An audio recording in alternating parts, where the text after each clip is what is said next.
1801, Buck. Interior shed, night.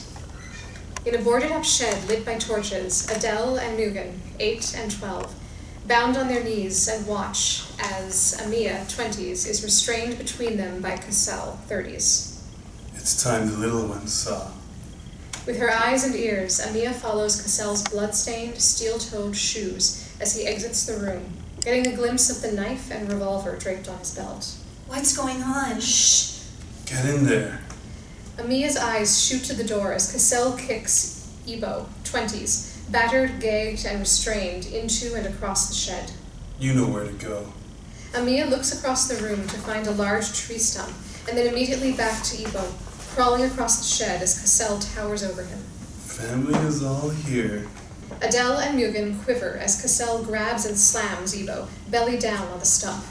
Amiyah nudges Adell and Leung to hush as Cassell leaves a motionless Ebo on the stump and proceeds towards Amiyah. You look jealous. Cassell kneels in front of her to pat her stomach. Thought you got your fill. Cassell kisses Amiyah on the forehead before grabbing the back of her head and shoving his mouth and tongue into hers. The children almost let out a scream before Amiyah nudges them to do the opposite, just as Cassell breaks the kiss and looks towards them. Bet you can't wait till you're where your daddy is. Amiyah watches Cassell touch Adell's chin and pet Leung before motioning back to Ebo on the stump.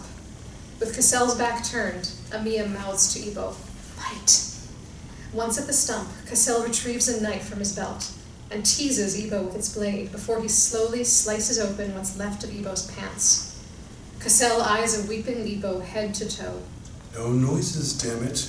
The children tuck their heads into their chest as Cassell hits Ebo with a barrage of body punches. Pick your damn heads up.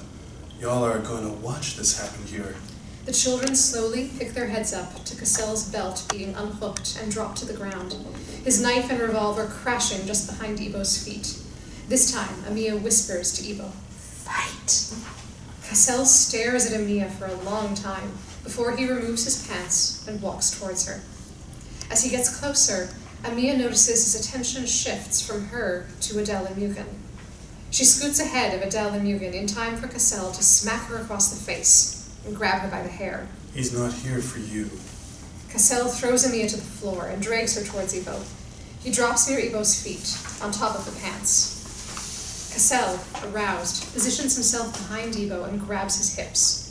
Amiyah's head falls to the floor. Just as penetration is inevitable, a loud piece of metal is retrieved from beneath Cassell.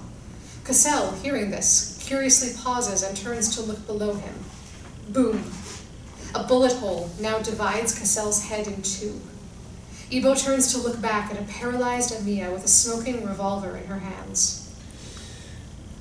What have you done? God, what have you done? The children let out loud screams as Amiyah drops the gun on the floor, her focus on Cassell, then Ebo, as he slowly rises from the tree stump, and finally, the children. Master? Amiyah puts a solitary finger over Ebo's mouth, silencing him. She then retrieves the revolver from beneath her feet, and with a view of all her family, Amiyah inhales deeply and cocks her gun back. Cut to, title card, 1801, Buck.